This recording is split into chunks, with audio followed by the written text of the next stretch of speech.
ನಮಸ್ಕಾರ ದೇವರು ಎಲ್ಲರೂ ಹೇಗಿದ್ದೀರಾ? ಮನೆಗೆಲ್ಲ ಕೆಲಸ ಮುಗಿಸಿ ನಾನು ಶಿವಮೊಗ್ಗ ಕಡೆ ಹೊರಟೆ.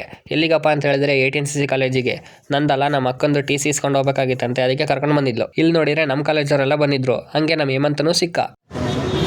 ಇಲ್ಲೆಲ್ಲ ಯೂನಿಫಾರ್ಮ್ ಹಾಕೊಂಡು ಬಂದರೆ, ಇವನ್ ನೋಡಿದ್ರೆ ಕಲರ್ ಡ್ರೆಸ್ ಹಾಕೊಂಡು ಬಂದಾನೆ. ನಿಮ್ಗೆ ಯಾಕೆ ಬೇಕದು? ನಾನು ನಮ್ಮ ಅಕ್ಕನ ಬಸ್ ಸ್ಟ್ಯಾಂಡಿಗೆ ಬಿಟ್ಟು ಮತ್ತೆ ಅರುಣನ್ನ ಕರ್ಕೊಂಡು ಕುವೆಂಪು ಯೂನಿವರ್ಸಿಟಿ ಕಡೆ ಹೊರಟೆ. ಅಲ್ಲಿ ಹಂಗೆ ಏರ್ಪೋರ್ಟ್ ನೋಡ್ಕೊಂಡು ಹೊರಟೆ. ಇಲ್ಲಿ ಪರೀಕ್ಷೆಗೆ ಸಂಬಂಧಪಟ್ಟ ಅಂತ ಏನೇ ಪ್ರಾಬ್ಲಮ್ ಹಾಕಿದ್ರು ಸರಿ ಮಾಡ್ತಾರೆ. ಆಮೇಲೆ ಸರ್ಟಿಫಿಕೇಟ್ ಕೂಡ ಕೊಡ್ತಾರೆ ಇಲ್ಲಿ. ನಾನು ಬಂದಿದ್ದು PPC ಇಸ್ಕೊಂಡು ಹೋಗೋಣ ಅಂತ PPC ಇಸ್ಕೊಂಡು BRP ಕಡೆ ಹೊರಟ್ವಿ. ಇಲ್ಲಿ ಮಳೆ ಏನು ಬರ್ತಾ ಇಲ್ಲದ ಕಾರಣ ಅದಕ್ಕೆ ನೀರು ಬಿಟ್ಟಿಲ್ಲ. ಅದನ್ನ ನೋಡ್ಕೊಂಡು ನಾವು ಹೊರಟ್ವಿ. ನನಗೆ ಹುಷಾರಿರ್ಲಿಲ್ಲ, ಅದಕ್ಕೆ ಅರುಣನೇ ಗಾಡಿ ಓಡಿಸ್ತೀನಿ ಅಂತ ಅದಕ್ಕೆ ಅವನಿಗೆ ಕೊಟ್ಟೆ. ಹಂಗೆ ಏರ್ಪೋರ್ಟ್ ಹತ್ರ ಬಂದು ಹೊರಗೆ ನಿಂತ್ಕೊಂಡು ಒಂದು ವೀಡಿಯೋ ಮಾಡಿ ಒಂದು ಫೋಟೋ ಹೊಡ್ಕೊಂಡು ಸೀದಾ ನಾವು ಆರೆಕಟ್ಟೆ ಕಡೆ ಹೊರಟ್ವಿ. ಆರೆಕಟ್ಟೆಗೆ ಏನಕ್ಕೆ ಅಂದರೆ ನಮ್ಮ ಫ್ರೆಂಡ್ ಮನೆಗೆ ಅವನಿಗೆ ಅಪ್ಲಿಕೇಶನ್ ಫಾರ್ಮ್ಗಳನ್ನೆಲ್ಲ ಕೊಡಬೇಕಾಗಿತ್ತು. ಅದನ್ನ ಕೊಟ್ಟು ನಾವು ಸೀದಾ ಕಾಲೇಜ್ ಕಡೆ ಹೊರಟ್ವಿ.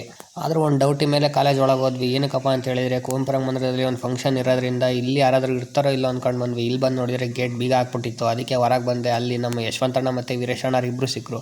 ಅವ್ರನ್ನ ಮಾತಾಡ್ಸ್ಕೊಂಡು ಚಟ್ನಳ್ಳಿ ಬೇಕ್ರಿ ಕಡೆ ಹೊರಟೆ. ಇಲ್ಲಿಗೆ ಬಂದು ಒಂದು ಪಪ್ಸ್ ತಿಂದು ಊರ ಕಡೆ ಹೊರಟೆ. ಮನೆಗೆ ಹೋಗ್ತಿರ್ಬೇಕಾದ್ರೆ ನಮ್ಮ ಮಲ್ಲಿಕಣ್ಣ ಫುಲ್ ಅವಾಜ್ ಆಗ್ತಾ ಇದ್ದ ಮಾರ್ವಾಡಿಗೆ ಮತ್ತೆ ಕರ್ಬುಗೆ. ಅದಕ್ಕೆ ಏನು ವಿಚಾರಿಸ್ಕೊಳ್ಳೋಣ ಅಂತ ಮಾರ್ವಾಡಿ ಅಂಗಡಿ ಕಡೆ ಹೊರಟೆ. ಅಲ್ಲಿ ಪ್ರಬಣ್ಣ ಮಾತ್ರ ಮಸ್ತ್ ಡೈಲಾಗ್ ಹೇಳ್ತಿತ್ತು. ಅದನ್ನ ಕೇಳ್ಕೊಂಡು ಮನೆಗೆ ಹೋದೆ. ಮನೆಗೆ ಮೇಲೆ ಬಂದು ನೋಡಿದ್ರೆ ನಮ್ಮ ಅಣ್ಣಾರು ಫುಲ್ ಮಿಷಿನ್ ರಿಪೇರಿ ಮಾಡಕ್ಕೆ ಶುರು ಮಾಡಿದ್ರು. ನಿಮ್ಮಲ್ಲಿ ಯಾವುದೇ ಥರದ ಅಗ್ರಿಕಲ್ಚರಲ್ ಡಿಪಾರ್ಟ್ಮೆಂಟಿನ ಮಿಷಿನ್ಗಳೇನಾದರೂ ರಿಪೇರಿ ಆಗಿದ್ರೆ ಇವ್ರು 3 ಜನನ ಕಾಂಟ್ಯಾಕ್ಟ್ ಮಾಡಿ. ಈ ಮಿಷಿನ್ ಇಟ್ಕೊಂಡಿರೋರು ಭಾಳ ಬಿಸಿ. ಏನಕ್ಕಪ್ಪ ಅಂತ ಹೇಳಿದ್ರೆ ಇವರು 365 ದಿನದಲ್ಲಿ 65 ದಿನ ನಮ್ಮೂರಲ್ಲಿ ಇರ್ತಾರೆ, ಇನ್ನು 300 ದಿನ ದಾನವಾಡಿಯಲ್ಲಿ ಇರ್ತಾರೆ. ಇವಾಗ ಮದ್ಲಿಂಗರು ಮತ್ತೆ ಮದಣ್ಣ ಇಬ್ರು ಸೇರಿ ಮರ ಕೊಯ್ಯೋ ಮಿಷಿನ್ ರಿಪೇರಿ ಮಾಡ್ತೀನಿ ಅಂತ ಕೂತ್ಕೊಂಡಾರೆ.